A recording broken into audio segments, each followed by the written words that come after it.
One. Hi, everybody. Today, it is an honor and privilege to have with me a very wonderful person who is actually working as a data engineer in TTEC Digital. Otherwise, earlier he has worked with many other companies besides Infosys. Isn't it wonderful? So, we have a person who knows many softwares, many technologies, and is here with us. So, please welcome on the virtual stage Alok. Most welcome. Thank you, Richa. So, if I look at your resume, I can figure out that you have done a lot as far as softwares are concerned, technologies are concerned. So, like talking about SQL, Python, how come these things are picking up so much these days? These things are really in trend, isn't it? So, why is it? Right. So the demand for the modern world is quickness, Yes. reliability, as well as handiness. So with that respect, SQL is one of the most powerful tool that was ever developed. You want to figure out how your business is performing, you need SQL.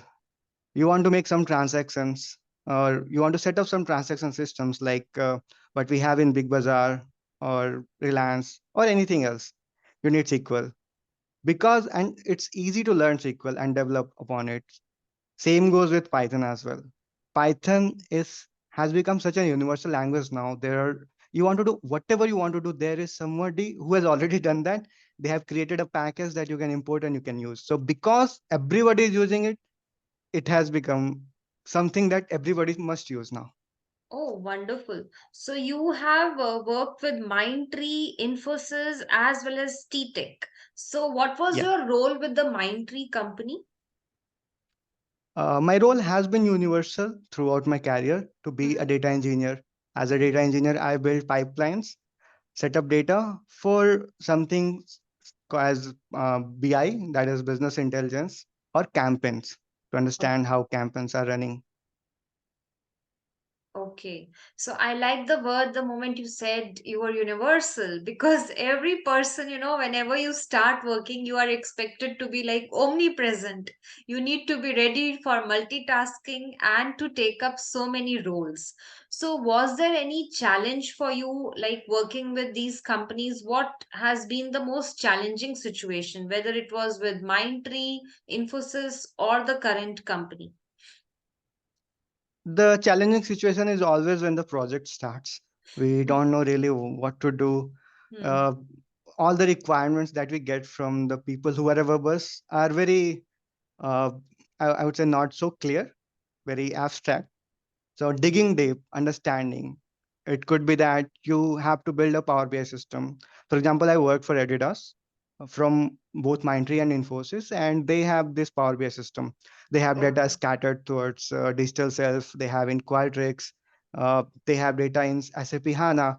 So figuring out how to bring all this into one place that we call it, well, in technical jargon, we call it as data warehouse or data lakes. Now, how to bring that, figuring out all that, that is really challenging to start with. Then what are the data models that you are going to use? Because when you build a Power BI system, business intelligence system, it's going to last for about 5 to 10 years. So you have to make a system that can be resilient for that that much of time. I'm sure. So I'm sure that it must have been a teamwork. One person just cannot take up so much, isn't it? Right. Yes. So how do you manage like coordinating with your team? Has there been any problems as such? Yeah. So we used to have problems with that in the past, not in my tenure. Hmm. There was something called waterfall model where you get requirement, then some teams work on some aspect, the other team works on other aspect, Other and aspect. they are all disconnected. When you want to bring everything together after 2 years and you Mhm. realize, oh, it's just not working. So Lucky for us, according to you, what are the two things or what are the two skills that can help you to have a better coordination with the team? It's not about skill, I would say. It's about the process that needs to be better. And lucky for all of us, we have something called Agile. Hmm. In Agile, we work with all the teams together on small tasks, not the bigger one at once. Uh, so this way, we are coordinating with everyone. So, for example, in my team, when I used to work with Mindtree for Adidas, we had someone called who was specialist in microstrategy, building up the dashboards. I was working as a data engineer. Uh, Clients was involved, product owner, the sprint. Uh, I forgot the names. Sprint something. So Okay. the all these people used to meet every day, even weekly and monthly, to decide what's to work on, what has they been working on, is are there any challenges that anyone else can help with. So everybody working together, that was the most efficient way to deliver products, and we were very fast. So I'm sure it's been more than 6 years that you have been working with the machines. Am I right? And Yes. don't take it in the other way, but I have been hearing a statement like people say that the ones who work with machine, they are not empathetic. They just don't know what are feelings and emotions. Is it like that? Well, to be honest, I am little less empathetic. That might be manufacturing defect, I'm not sure. uh, Maybe that's Okay. why I like Mm. my job. uh, I truly love.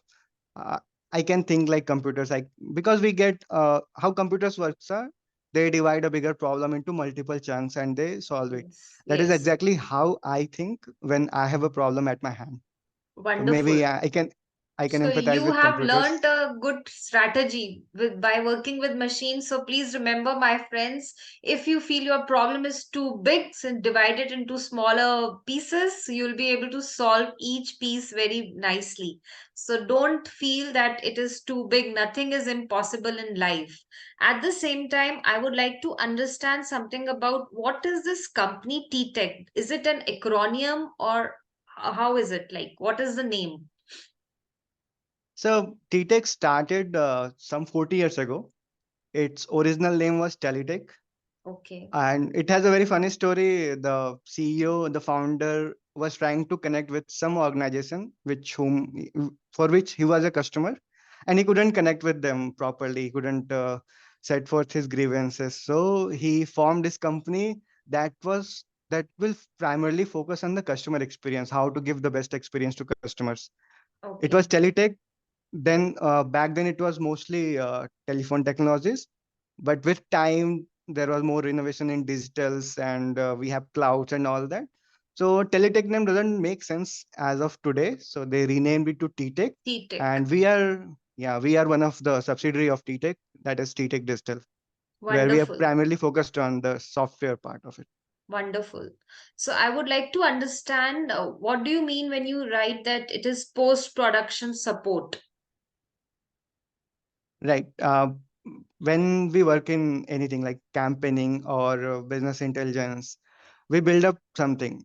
Uh, let's say we build in Python, we build in Power BI, and these things are always evolving. You always have a new version of Python coming in for every 6 months or so. Same thing happens with Power BI, same it happens with other technologies. Because of all that, you need somebody to adjust your codes. And it can even happen that whatever you have written is not that efficient because of the restriction on the code. But with the new version, you can write it better. You can make it more efficient, more powerful, more resilient. So that's what Absolutely. it is Absolutely. about. And for a layman, how will you explain the data piping, the data pipelines? How do you define Right. that? Okay, if you want to make a decision, if I have to describe it very generic, let's say I'm the Prime Minister of India and I want to make a good decision for the benefit of the country. So I need to know a lot of things. I need to know the population. I need to know the GDP. I need to know how people are doing. I need to know the health data, how people's health are, their ages are, census data.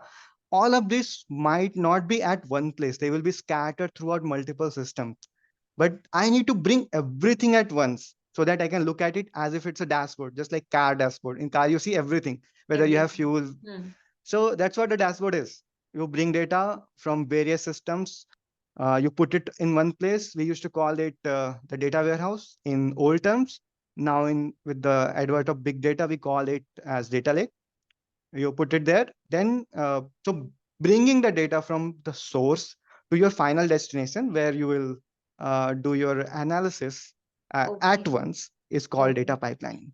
Okay. And how do you differ between data is like structured, semi-structured, and unstructured? What do you mean by that? Data is structured when you have something called table and row. A table where you have columns and rows. Okay. Like census data, you have Yeah, like got it. persons.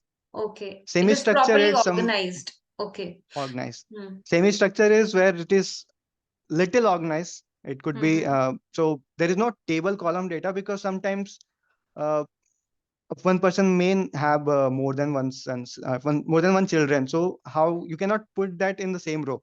If Yes. you have one, you cannot put the details of the children in one single row. So you have to split it. In that case, it becomes semi-structured. We store it in JSON or mapping. Unstructured data, we are full of unstructured data. We are actually providing right now to the Hmm. unstructured world that is in video format. So this is the unstructured one. Okay. And what do you mean by trend analysis? Trend analysis, as in understanding how for I can explain in the Adidas Hmm. domain where it is retail, online retail company.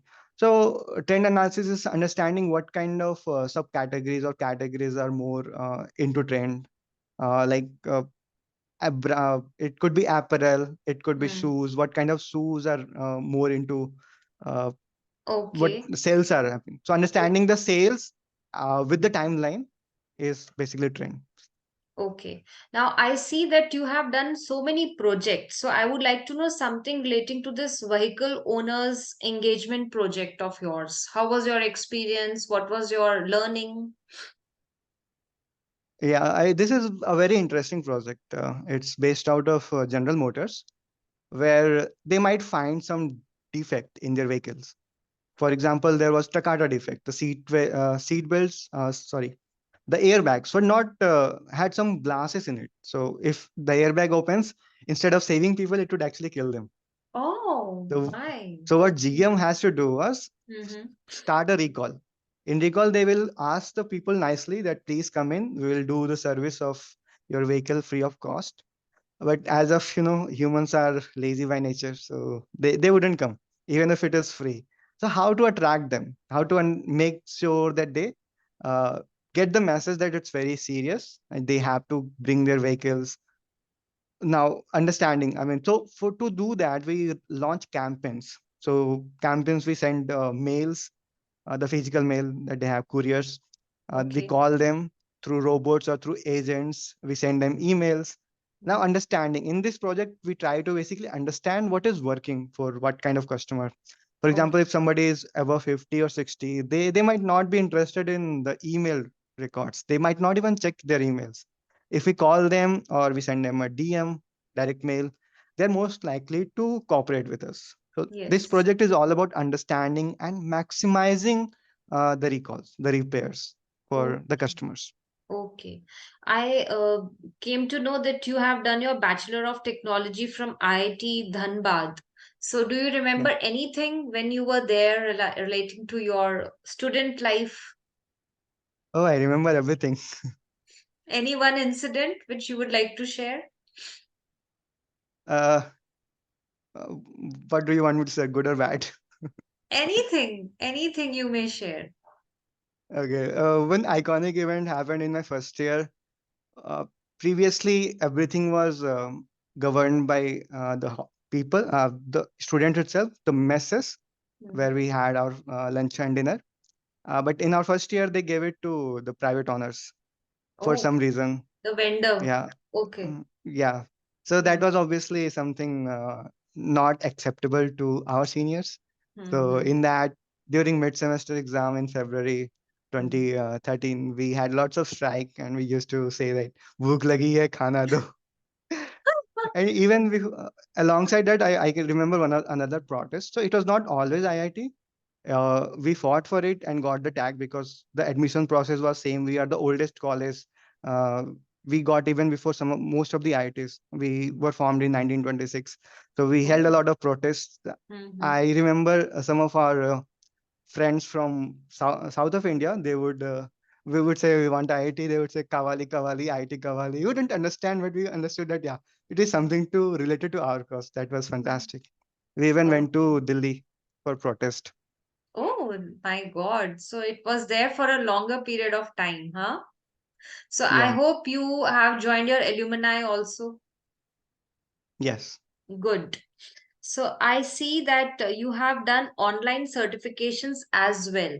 Do you think they are really like valuable if you do something online? Does it have some value addition?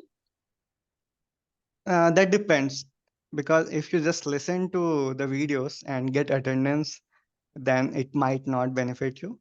Mm. But there are many courses which have proper assignments where you have to work, you have to finish this, and you cannot finish it unless you understand it thoroughly. So Yes. in that case, if you do hands-on, you follow up with the videos, then it does make sense. However, speaking from experience, I got my first training in Infosys that was in the classroom. I would say it is two times better as compared to online because in online you can do anything, but in class you don't have any other option. You have to do. Yes, yes, absolutely right. So when you say that whenever you are learning something, the main idea should be understanding and implementing the knowledge, whatever you do, Right. whether it is online or offline. Otherwise, it will be just a waste of time and money. So you love Right. to read books, fiction and non-fiction. So which was the last book you read? Currently, I'm still reading The Lord of the Rings. That's a very famous book from my favorite author, J.R.R. Tolkien. So I'm into the second part of it. Have you watched the So movie also? many times. Many times. I'm fascinated with Tolkien. So I started last winter. Thought that I will read every book of Tolkien's. Tolkien. So I started with the first one he wrote, that is The Hobbit. I finished that. I read the Silmarillions. It's very difficult to pronounce for me. Yes. Now I'm into the Lord of the Rings. Oh, good. So I see that the best thing that you like to write is now comes the dawn. Please Yeah, elaborate. Why is it very favorite for you? it's from the Silmarillions. So in Silmarillions, there is a story of children of four. Something very tragic happens there, and the character has to die. Before he dies, he says that now comes the night, and he kills himself. Now that Oh. was not what I wanted to write. In this year starting, I had a huge setback. Then from Feb to May, I took time to heal. And in May, I feel like, yeah, I have overcome whatever has happened to me this year. Hmm. Then I thought about this sentence. Good. Something bad happened to Hurin's son, but something good Hmm. happened to me. I rise out of it. So now comes the dawn. And I'll share with you, dawn is my favorite word. Good. Good to hear that. Now, do you believe that we are ourselves capable of healing? We don't require any external sources. Do you believe in that? Yes, we can heal ourselves, but it might take more time. If we have good support, we will heal faster. Just like teacher, if we learn something alongside a mentor or a teacher, we learn pretty quickly. But if we do it on our own, it might take a lot of time. So, my So dear we can friends, heal. this reminds me again that every time you must have a mentor to check whether you are going in the right direction and also to nourish you, to take care of you. It's like, taking care of the plants or the buds so that they can bloom properly. Isn't it, Alok? Correct. Hmm. So, do you remember anybody or like, do you have a mentor in your life? Yeah, I have multiple mentors actually, both in Toastmasters or in sports as well as work life. So I ask them current the trends, what I should learn, where should I go. So you should always have a mentor if you want to be successful in Very every good. aspect of your life. Absolutely. And we should also take it, like, note it down somewhere that sometimes one mentor is not enough. See, I have got some things in my IT, so I can't expect a Toastmaster to help me, isn't it? So I need to have Right. somebody who's from the IT background. So if you need something on communication or leadership, then you can get hold of a person who's a Toastmaster. So you should be able to figure out who is the right mentor for you. So if given a chance to change one thing from your life, what would it be? Uh, I'll be very blunt here. I don't think I will change anything. I watched a lot of time travel movie, and I understand if we change one thing, we cannot expect everything else to remain same. They will also have some domino effect, and then we'll not have what I'm having now. It might be worse. I don't know. So it's better to accept what has already happened and always look forward, because you can always change future. You cannot change past. To be frank. Absolutely. Absolutely. So, my dear friends, just pause here and write something in the comment. What is it that you would like to change? And in case you are happy about your life, then please do write yes, a big yes. So, any message would you like to give to the people who are going to enter the IT industry? What is the message that you would like to give? Uh, yeah. So the basic message will be, if you want to be good at your job in IT, you have to be very good at solving problems.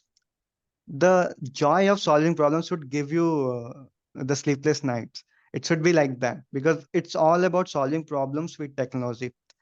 Next thing is, you should be good with using the tools, just connecting the dots from different things. You have to cross skill, and in whatever aspect we want to diversify ourselves. It's everywhere, whether it's a health sector or job or even wealth management. You have to diversify.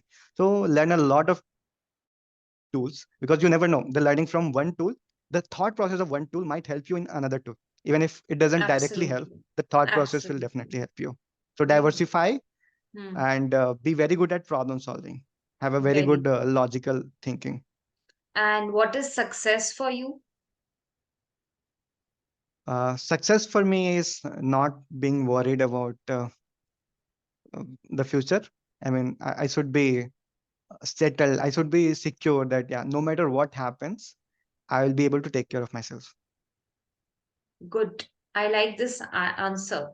So, if you are ready to cope up with every kind of situation in life, whether it is good or not so good, so Alok believes that you will be considered as a successful person. So, what is it that you are waiting for? Please do listen very carefully, watch this video carefully, note down the key learnings, and implement every learning in your life. So stay connected and keep learning. Thanks a lot, Alok, for sparing your valuable time. It was a pleasure having you, and we learned so many things. Thanks a lot.